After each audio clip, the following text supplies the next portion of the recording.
कि प्रिपरेशन कैसे की जाएगी फाइनेंस अकाउंट असिस्टेंट की, क्या स्ट्रेटजी रहेगी। तो वो हमारा पार्ट 1 था, ये वाला जो हमने डिस्कस किया था लास्ट टाइम। आज मैं इनके अलावा कुछ 2-3 चीज़ें एक्स्ट्रा बताना चाहता हूँ जो आपको हेल्प करेंगी प्रिपरेशन में। सबसे पहले वेबसाइट, जो भी मैंने वेबसाइट्स यूज़ की हैं, एक तो मैंने आपको पहले बता दिया लर्न बेस, ये वाली। यहाँ से आपको अकाउंटेंसी के MCQ मिल जाएंगे। ये बहुत बहुत ज़्यादा यूज़ की है मैंने ये साइट, तो आप भी ये साइट यूज़ करना। दूसरी साइट है ये टेक्स्ट बुक, ये बहुत अच्छी साइट है। इसमें मेनली मैंने ये जीके के लिए यूज़ की है।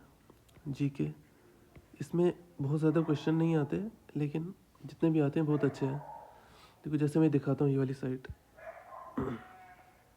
ये है टेक्स्ट बुक। ऐसे क्वेश्चन होंगे यहाँ पे, और इन क्वेश्चनों के लास्ट पे ये की पॉइंट्स दिए होंगे, ये वाले की पॉइंट।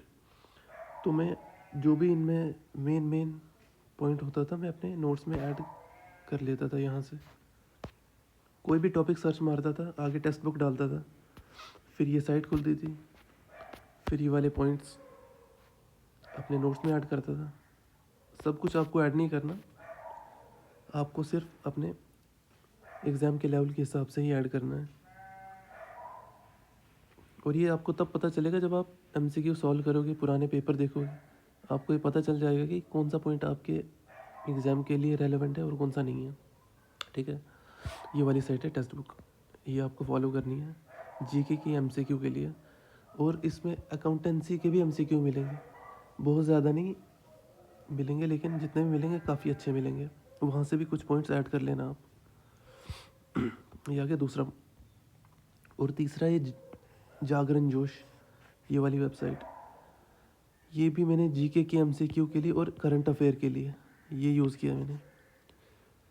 मुझे अभी भी याद है एक जम्मू कश्मीर के रिलेटेड करंट अफेयर आया था, वो इसी वेबसाइट से निकला था मेरा।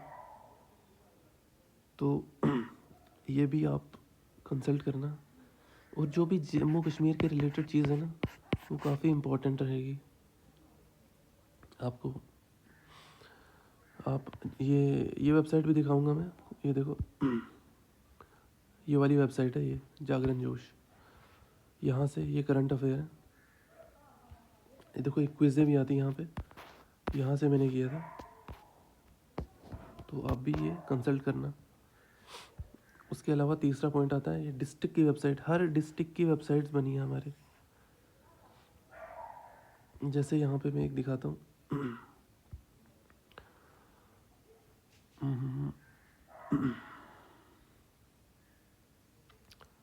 नो योर स्टेट, ये वाली।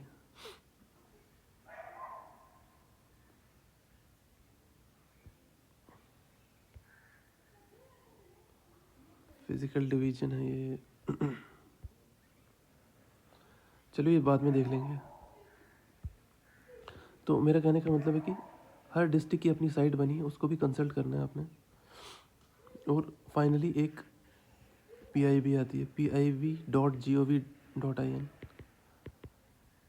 ये यहाँ पे भी मैंने कुछ चीज़ें देखी थी इस वेबसाइट से। और एक क्वेश्चन, एक इसमें डॉक्यूमेंट रिलीज़ हुआ था, वहाँ पे आई थिंक पोल्ट्री के रिलेटेड कोई डेटा दिया था वहाँ पे। उसमें जम्मू कश्मीर 4th नंबर पे था। मैंने उस लिस्ट को भी अपने नोट्स में ऐड किया था।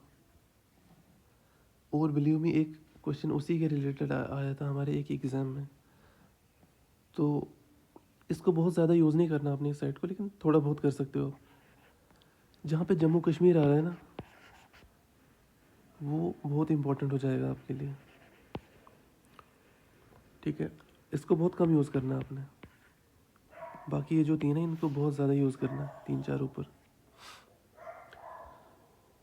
और इसके अलावा मैंने टेलीग्राम चैनल बनाया हुआ है, यहाँ पे मैंने रेलेवेंट नोट्स भी ऐड किए, जितने भी मैंने कंसल्ट किए। और इसमें मेरे नोट्स भी होंगे, कुछ सारे नहीं होंगे, मुझे अभी मिले नहीं सारे, लेकिन कुछ नोट्स हैं मैंने इसमें ऐड किए हैं। ये टेलीग्राम चैनल भी दिखाता हूँ, ये वाला, ये है टेलीग्राम चैनल मेरा। इसमें मैंने अपने नोट्स भी ऐड किए हैं। देखो मैं नोट्स कैसे बनाता था, जैसे स्पेक्ट्रम है हमारी, जैसे ये मॉडर्न स्पेक्ट्रम बुक है, ये 800 पेजों की है, लेकिन इतनी इसके नोट्स बनाए हैं मैंने यहाँ पे। ये देखो, ये जो 13 पेज के नोट्स हैं, ये 150 पेज की स्पेक्ट्रम के सिर्फ 13 पेज के नोट्स में कन्फाइन किया है मैंने। ये देखो पूरा 1857 रिवॉल्ट से आगे तक जितने भी मेन पॉइंट्स हैं वो लिखे हैं। ये देखो पॉलिटिकल एसोसिएशन बिफोर आईएनसी, ये सारी इंपॉर्टेंट है, बहुत इंपॉर्टेंट पॉइंट्स हैं। उसके बाद आईएनसी कैसे बनी, उसके बाद मॉडरेट फेज। ये नोट्स दिखाने का ये पर्पज़ है कि आपको भी थोड़े से आइडियाज़ मिले कैसे नोट्स बनाए जाते हैं, कैसे कैसे ऐड करना आपने। ये देखो 1903 से 5 के बीच में एंटी पार्टीशन मूवमेंट चला था, और जो भी उस मूवमेंट के रिलेटेड बंदे हैं वो लिखे हैं मैंने। ऐसे ही सारे मेन पॉइंट्स लिखे हैं मैंने। ये पूरे स्पेक्ट्रम के नोट्स हैं। एग्जैक्टली कॉपी नहीं करना आपको, ये आप इससे आइडियाज़ लो, अपने नोट्स को ऐड करो, अच्छे बनाओ, ठीक है। और ये नोट्स भी मैंने ऐड किए अपने टेलीग्राम पे। उसके बाद फिज़िकल ज्योग्राफी, ये भी मेरे नोट्स हैं, इसको भी देख लेना। ऊपर से एनसीईआरटी के ये सारे नोट्स मैंने ऐड किए जो भी मैंने कंसल्ट किए हैं। यहाँ पे खलील भी है यहाँ पे। उसके बाद अरिहंत की कंप्यूटर जो भी है, नो योर स्टेट भी है। इसमें और भी मैं नोट्स ऐड करता जाऊँगा जो भी मुझे मिलेगा अपना पुराना, ठीक है। ये टेलीग्राम चैनल आपने अगर आप चाहते हो तो इसको यूज़ करो, इसमें जो भी नोट्स हैं उनकी हेल्प लो और अपनी प्रिपरेशन को एनहांस करो। और तीसरा पॉइंट ये है कि आप में से कुछ लोगों ने ट्यूशन सेंटर भी ज्वाइन किया होगा, और मैं उन लोगों को बोलना चाहता हूँ कि अगर आप अपनी प्रिपरेशन के पूरा 100% उन ट्यूशन सेंटरों पे डिपेंड कर रहे हो तो आप बहुत बड़ी गलती कर रहे हो। क्योंकि जितना भी मैंने आपको ये बताया पीछे, ये कोई भी ट्यूशन सेंटर आपको इतना कॉम्प्रिहेंसिवली नहीं पढ़ा सकता। ये आपको खुद से ही करना पड़ेगा, खुद से अपनी। और मैं ये कहूँगा कि अपनी अप्रोच है बिल्कुल डायनामिक रखो, एक ट्यूशन सेंटर को बिल्कुल भी फॉलो नहीं करना। और ये चीज़ स्पेशली ओपन कैटेगरी के लोगों के लिए या आरबीए के लिए, इनके लिए, जो भी ओपन और आरबीए का है उनके लिए ये बहुत इंपॉर्टेंट चीज़ है कि उनको एक ही ट्यूशन सेंटर को कंसल्ट नहीं करना, उन्होंने खुद से प्रिपरेशन करनी है। और अगर ट्यूशन सेंटर वो कंसल्ट कर भी रहे हैं या जा भी रहे हैं तो उसको बस उनके नोट्स को एज ए सोर्स यूज़ करो। असली मटेरियल अपने नोट्स होने चाहिए, आपके अपने नोट्स, और अपने नोट्स को ही आपने एनहांस करना है। आप हेल्प, आजकल तो रिसोर्स की बिल्कुल कमी नहीं होती है। यूट्यूब पे चैनल मिल जाएगा आपको बहुत सारे, इंटरनेट पे मिल जाएंगे आपको बहुत सारे, आप हर एक का यूज़ करो। हाँ, आपको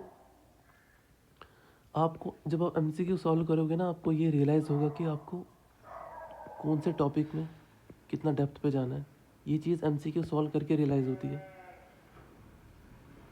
तो उसी के हिसाब से अपने नोट्स भी एनहांस करने, अपने नोट्स में वही पॉइंट्स और ऐड करने, ठीक है। इससे एमसीक्यू सॉल्व करना बहुत इंपॉर्टेंट है, ठीक है। तो ये पॉइंट भी हो गया ट्यूशन सेंटर वाला। और रिवीजन, देखो ये देख के बहुत को लग रहा होगा कि इतना मैं कैसे करूँगा, ये बहुत ज़्यादा, इतना टाइम कम है।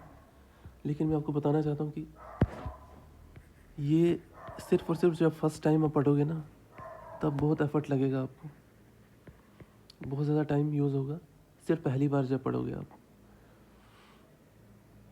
जब सेकंड टाइम पढ़ोगे तब हाफ से भी कम टाइम लगेगा आपको। थर्ड टाइम रिवाइज़ करोगे तो उससे भी कम टाइम लगेगा आपको। मुझे अभी भी याद है जब हमारा फ़ा का पहला एग्ज़ाम हुआ था, फ़ा 1.0, उसमें रिज़ल्ट आ गया, सिलेक्शन भी हो गई, लेकिन कुछ टाइम के बाद वो एग्ज़ाम स्क्रैप हो गया था। तो हम बच्चे काफ़ी डिप्रेशन में चले गए थे उस टाइम में।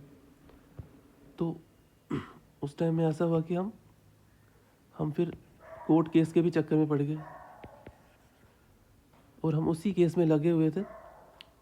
तो 2024 आ जाता है, 2024 4 जनवरी, आई थिंक 4 के अराउंड अचानक से नोटिफिकेशन आती है कि 28 जनवरी को एग्ज़ाम होगा फाइनेंस का। अब ये स्क्रैप होने के बाद मैंने बहुत ही कम पढ़ा था। आई थिंक पूरा साल में 10-15 दिन भी नहीं पढ़ा होगा मैंने फाइनेंस अकाउंट स्टैंड का। लेकिन फिर भी मुझे पता था कि क्योंकि मैंने पहले पढ़ा हुआ है तो मैं बहुत आराम से ये रिवाइज़ कर लूँगा। तो 4-5 जनवरी से मैंने प्रिपरेशन शुरू की अपनी, और बिलीव मी 9 डेज, सिर्फ 9 दिन लगे मुझे पूरा रिवाइज़ करने में, सिर्फ 9 दिन।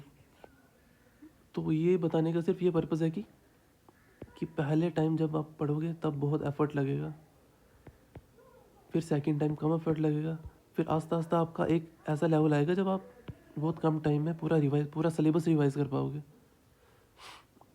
तो आपको भी उस स्टेज पे आपको भी इतना रिवाइज़ करना है कि एटलीस्ट 15 से 20 दिन में ही आप पूरा सिलेबस रिवाइज़ कर पाओ अपने नोट से, जो भी आपने बनाए हैं नोट से।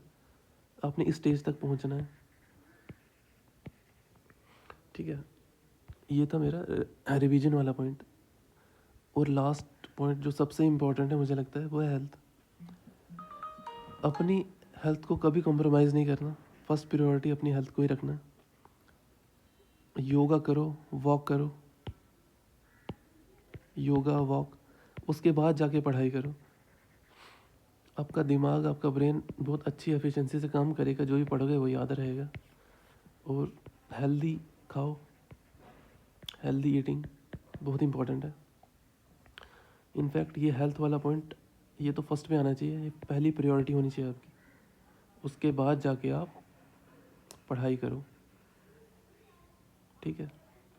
तो इस वीडियो में इतना ही बताना चाहता हूँ मैं। मेन चीज़ ये है कि टेलीग्राम चैनल जो बनाया है वहाँ पे आप नोट्स देख सकते हो, प्लस ये जो वेबसाइट है। उसके बाद अपनी अप्रोच बहुत डायनामिक रखो, बिल्कुल भी एक चैनल को ही फॉलो नहीं करो। प्लस MCQ बहुत सॉल्व करने हैं आपने, ठीक है। और हेल्थ अपनी अच्छी रखनी है, रिवीजन करनी है आपने बहुत ज़्यादा, ठीक है। यही था मेरा पार्ट 2 बनाने का मकसद। और थैंक यू। लाइक करो मेरी वीडियो को, शेयर करो, सब्सक्राइब करो चैनल को। Thank you so much.